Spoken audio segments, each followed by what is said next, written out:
नमस्कार दोस्तों, मैं सरता सिंह अपने YouTube चैनल हिंदी साहित्य अकादमी बाय सरता सिंह से आपका बहुत बहुत स्वागत करती हूँ।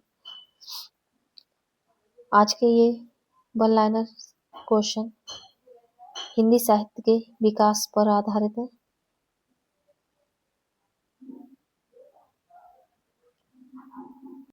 ये सभी क्वेश्चन हिंदी गद्य के विकास पर आधारित है। पसंद आए तो लाइक और सब्सक्राइब जरूर किया करें। क्वेश्चन नंबर 1, कुवलय माला 778 नामक कृति की रचना किसने की? तो अधोतन सूरि ने की। हिंदी की प्राचीनतम कृति कौन सी है? राउल बेल है और ये एक चंपू काव्य है। राउल बेल कैसी कृति है? तो ये शिलांकित कृति है। क्वेश्चन नंबर 4, हिंदी साहित्य में नक्श वर्णन की श्रृंगार परंपरा का आरंभ किस से माना जाता है? तो राउल बेल से। क्वेश्चन नंबर 5, राउल बेल में हिंदी की कितनी बोलियां मिलती हैं? तो 7 बोलियां मिलती हैं, जिसमें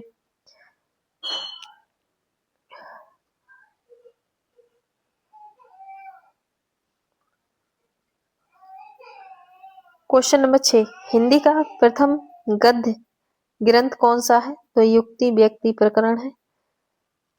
क्वेश्चन नंबर 7, युक्ति व्यक्ति प्रकरण कैसा ग्रंथ है? तो ये व्याकरणिक ग्रंथ है। क्वेश्चन नंबर 8, युक्ति व्यक्ति प्रकरण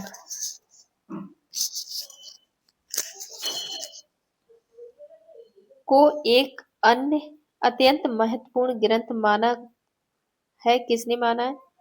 तो डॉक्टर हजारी प्रसाद द्विवेदी और डॉक्टर मोती चंद्र ने माना है। क्वेश्चन नंबर 8, वर्ण रत्नाकर किसकी रचना है? मैथिली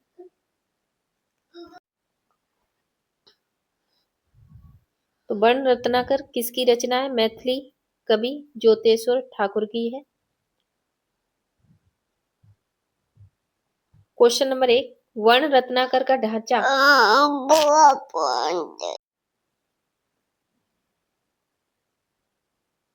वर्ण रत्नाकर का ढांचा कैसा है? तो विश्व कोशात्मक है। यहां से क्वेश्चन बनता है। क्वेश्चन नंबर 10, मैथिली हिंदी में रचित गद्य की प्रथम रचना कौन सी है? वर्ण रत्नाकर है। क्वेश्चन नंबर 11, हिंदी का क्रमबद्ध इतिहास किस शताब्दी में माना जाता है? तो 19वीं शताब्दी में। क्वेश्चन नंबर 12, 19वीं सदी के पूर्व हिंदी गद्य के कितने रूप प्रचलित थे? तो 3 रूप, संस्था, राजस्थानी गद्य, ब्रजभाषा गद्य, खड़ी बोली गद्य। क्वेश्चन नंबर 13, हिंदी गद्य के तीनों रूपों में सबसे प्राचीनतम, यहाँ पे थोड़ा सा टाइपिंग में मिस्टेक है, कौन सा माना गया है? राजस्थानी गद्य। क्वेश्चन नंबर 14, आचार्य रामचंद्र शुक्ल ने ब्रजभाषा गद्य का सूत्रपात किस संवत में किया था?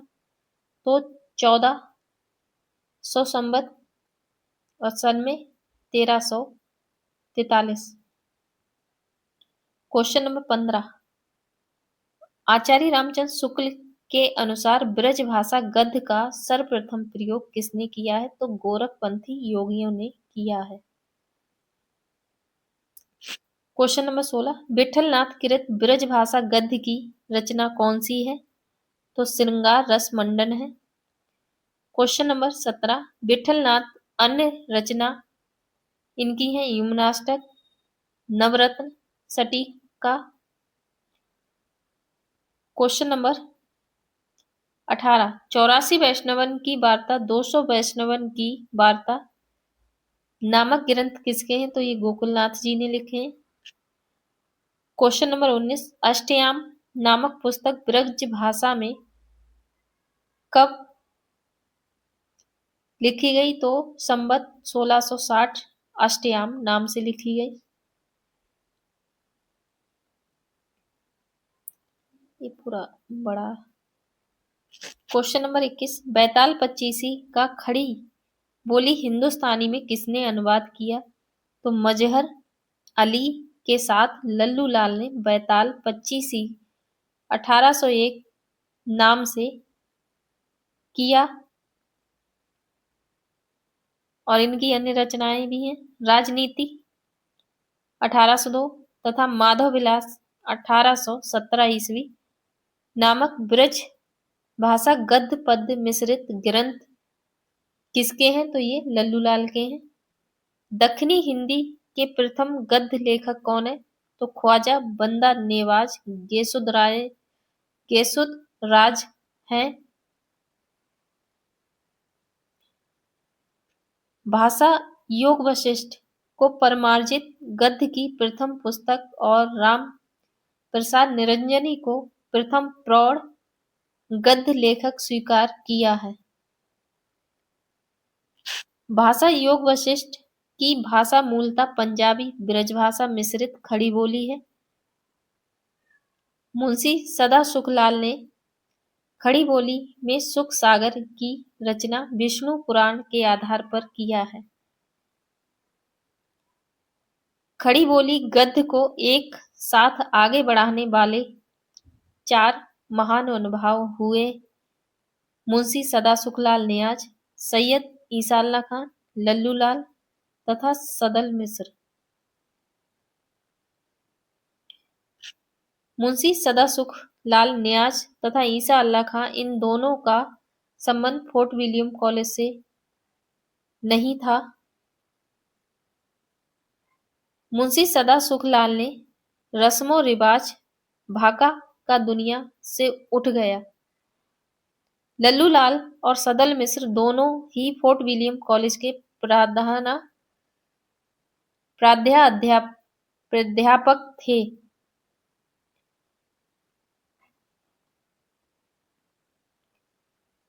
इनसे संबंधित रचनाएं मुंशी सदा सुखलाल नियाज की प्रमुख रचना सुख सागर एवं मुतक बुत बारीक है।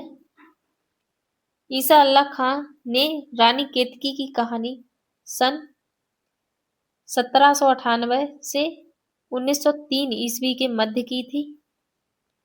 रानी केतकी की कहानी को उदयभान चरित नाम से भी जाना जाता है। रानी केतकी की कहानी में सर्वप्रथम खड़ी बोली गद्य साहित्य में लौकिक श्रृंगारमय आख्यानक परंपरा का सूत्रपात हुआ है। ईसा अल्लाह खां ने अपनी भाषा नीति की घोषणा निम्न शब्दों में की है। यह वह कहानी है जिसमें हिंदी छुट और न किसी बोली का मेल है न पुट। शैली की दृष्टि से रानी केतकी की कहानी हास्य प्रधान है।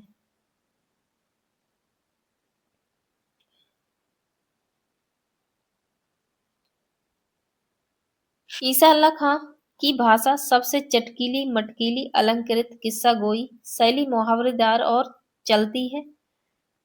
रानी केतकी की कहानी हिंदी की पहली मौलिक लिखित गद्य कथा है। ईसा अल्लाह खां ने अपनी भाषा को 3 प्रकार के शब्दों से मुक्त रखने की प्रतिज्ञा की है। नंबर 1 बाहर की बोली अर्थात अरबी फारसी तुर्की, गवारी अर्थात ब्रज भाषा अवधी इत्यादि, और तीसरा भाकापन अर्थात संस्कृत के शब्दों का मेल। लल्लूलाल ने 11 पुस्तकों की रचना की जो निम्न प्रकार हैं।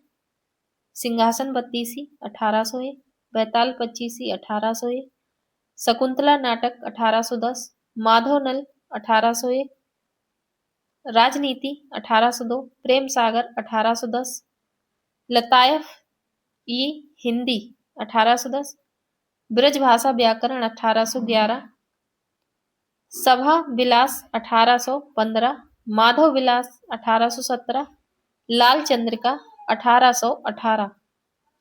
ये इनकी सभी रचनाएं हैं।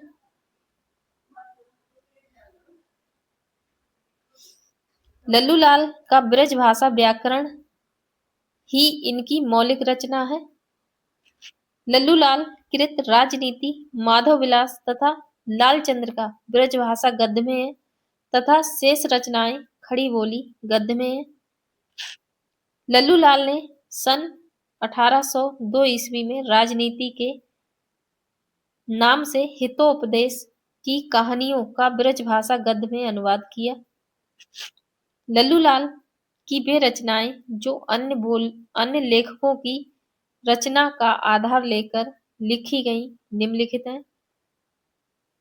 प्रेम सागर या नागरी दशम चतुर्भुज मिश्र के भागवत पुराण के दशम स्कंद के ब्रज भाषा अनुवाद का खड़ी बोली में अनुवाद है।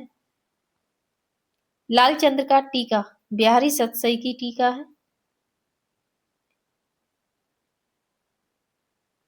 सिंहासन बत्तीसी काजिम अली की सहायता से सुंदरदास के ब्रज भाषा अनुवाद का हिंदुस्तानी रूपांतरण है। बैताल पच्चीसी शिवदास रचित संस्कृत रचना सूरती मिश्र कृत ब्रज भाषा अनुवाद का मजहर अली के साथ लिखित खड़ी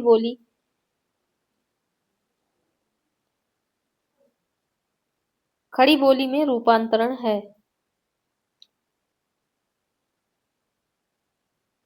लताइफ ई हिंदी खड़ी बोली ब्रज और हिंदुस्तानी की 100 लघु कथाओं का संग्रह है।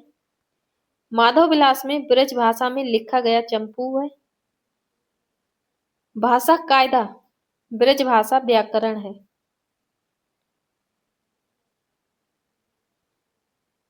महत्व की दृष्टि से आचार्य शुक्ल ने हिंदी गद्य के प्रारंभिक 4 आचार्यों को निम्न क्रम में रखा है। सदा सुखलाल, ईसा अल्लाह खां, लल्लू लाल, सदल मिश्र। तो इनका क्रम जरूर याद रखिएगा।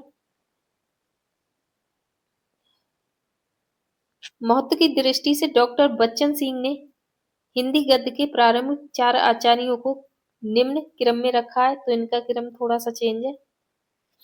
इन्होंने सदा सुखलाल को पहले नंबर पर रखा है,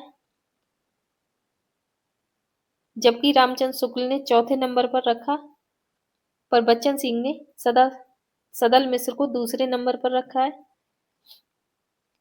आचार्य रामचंद्र शुक्ल ने ईसा अल्लाह खां को दूसरे नंबर पर रखा था, इन्होंने तीसरे पर रखा है। लल्लू लाल को रामचंद्र शुक्ल ने तीसरे नंबर पर रखा था, इन्होंने चौथे नंबर पर कर दिया है। तो ये क्रम जरूर याद रखना। खड़ी बोली गद्य के 4 महान अनुभवों की भाषिक विशेषता लिखत है। यहाँ पे महा अनुभव भाषिक विशेषता। मुंशी सदा सुखलाल संस्कृत मिश्रित हिंदी या विशिष्ट बोलचाल की भाषा है इनकी। ईसा अल्लाह खां चटकीली मटकीली मुहावरेदार और चलतो भाषा है। लल्लू लाल कृष्णोपासक व्यासों की ब्रज रंजित खड़ी बोली है। सदल मिश्र की पूर्वीपन के लिए हुए व्यवहारिक खड़ी बोली है। फोर्ट विलियम कॉलेज की स्थापना सन 1800 ईस्वी में मार्विक्स वेलीजली ने किया था। गिलक्रास्ट का पूरा नाम डॉक्टर जॉन बॉर्थविक गिलक्रास्ट था। गिलक्रास्ट ने कुल 19 ग्रंथों की रचना की। इनकी प्रमुख कृति है a dictionary of English and Hindustani.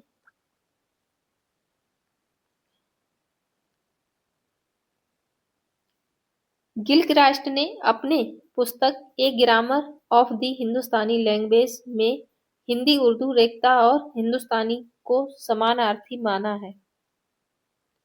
Gilchrist ने खड़ी बोली की 3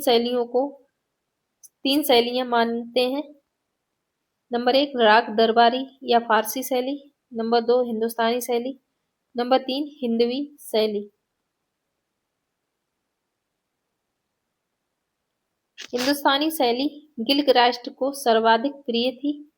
इसे वे the grand popular speech of Hindustan कहते थे। कलकत्ता स्कूल बुक सोसाइटी की स्थापना सन 1817 ईस्वी में किया गया। आगरा स्कूल बुक सोसाइटी की स्थापना सन 1833 ईस्वी में हुई। विलियम केरे ने बाइबिल का हिंदी अनुवाद सन 1809 ईस्वी में नए धर्म नियम शीर्षक से किया है। सन 1809 ईस्वी में हेनरी मार्टिन ने बाइबल का हिंदी और उर्दू दोनों भाषाओं में अनुवाद किया। तो ये कुछ पॉइंट थे और ये बहुत ही महत्वपूर्ण पॉइंट है, यहाँ से क्वेश्चन बनते हैं। तो पसंद आए तो लाइक सब्सक्राइब जरूर कीजिए। बाकी बहुत बहुत शुक्रिया।